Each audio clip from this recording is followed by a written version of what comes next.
Подагра дегеніміз ағзадағы пуриндік алмасу бұзылысы салдарынан туындайтын зәр қышқылының буындарда, тіндерде жинақталып қалуынан тофустар түзілісімен көрініс беретін, жиі кездесетін қабынулық ауру.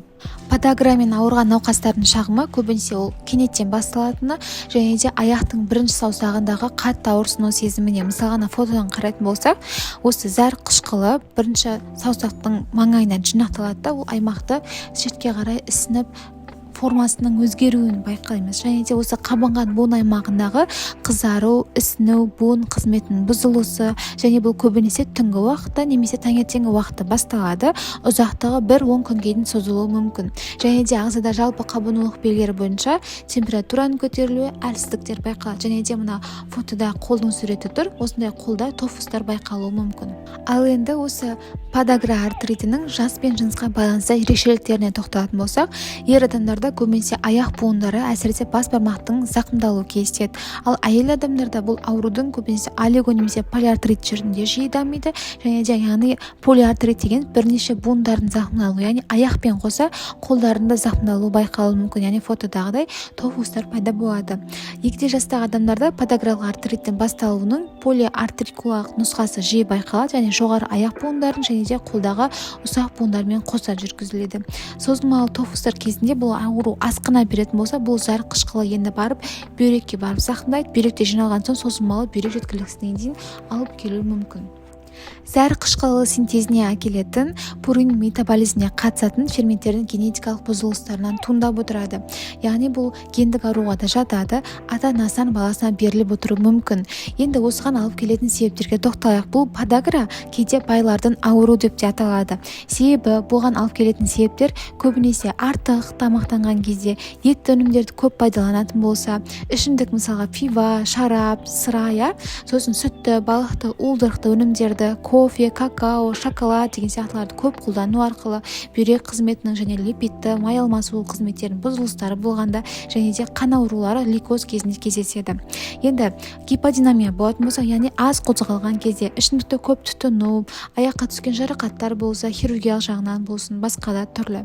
Және де артық салмақтың барлығы бұл буындарға күш түсіретін болады. Және де кейбір дәрі-дәрмектер, мысалға цитостатик, салуретик, туберкулезға қарсы препараттарды ұзақ уақыт қолдануда осы подагра ауруына алып келуі мүмкін.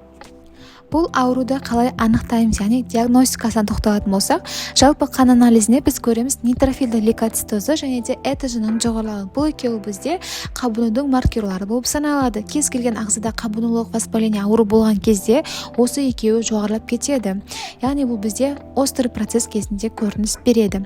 Сосын жалпы зар анализінде көбінесе бұл зар қышқылы буындардан бөлек бүйректе де зақымдайтын кезде бүйректің зақымдалуымен, яғни зәр дейміз, көреміз протеинурия, белоктың шығып кетуі, гематурия, эритроциттердің сыртқа шығып кетуі, яғни зардың қызыл болып өзгеруі, несептің салыстырмалы тығыздығының төмендеп, кристаллурия, ураттардың пайда болуымен, және де бізде зардың қышқылдылығының жоғарылауын көре аламыз. Енді ең маңызды көрсеткіштердің бірі, диагнозымызды нақтылай түсетін, бұл биохимиялық анализдегі зәр қышқылы мөлшерінің жоғарылауы, яғни гиперурикемия деп атаймыз. Одан бөлек метаболизмдік өзгерістер болғандықтан гипергликемия, яғни көмір салмасының бұзылыстары, және де жаңа бүйрек ауруы болғанда, бүйректі зақымдағанда ең басты көрсеткіш бұл маркері креатинин болып саналады. Бұл креатинин деңгейі жоғарылап кететін болса, біз оны подагралық нефропатия пайда болып жатқандығын анықтай аламыз. Және де қабынудың маркері ретінде бізде тағы бір көрсеткіш бұл С-реактивті белок, яғни СРБ деп атаймыз, ол бізде жоғарылап кетеді. Және де зәрдегі несеп қышқылының тәуліктік шығарылуы жоғарылайды, бүйрек функцияларының бұзылыстары байқалуы мүмкін. Біз анализдерден бөлек инструменталды зерттеулерге жүгінетін боламыз. Сол кезде біз зақымданған буындарды рентгенге түсірген кезде аяғын және де қолын симптом пробойника байқалады.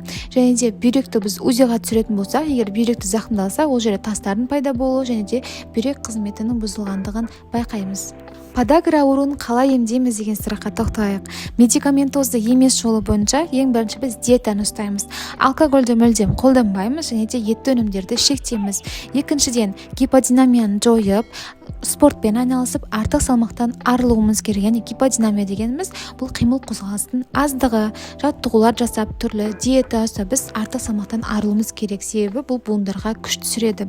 Үшіншіден, жедел артрит кезінде осыны ауырып жататын болса, осы ауырған аймақ аймақтарға біз суықты басып және де тыныштық сыйлау арқылы ауырсынуды жеңілдете аламыз. Және де енді медикаментозды жол, яғни дәрілер қолдану бойынша стероидты емес қабынуға қарсы препараттар, мысалға диклофенак, ациклофенак, мелоксикам, тіпті кетопрофен және нимусилит деген сияқты препараттарды дәрігер өзі тағайындайтын болады. Одан бөлек глюкокортикостероидтар және де ең маңыздысы антигиперурикемиялық препараттар бойынша аллопуринол және де калькицин қолданылады. Бұл препараттар зәр қышқылының түзілуін тоқтататын болады, яғни процесті толық емдемесе де сол процесті тежеп тоқтататын болады.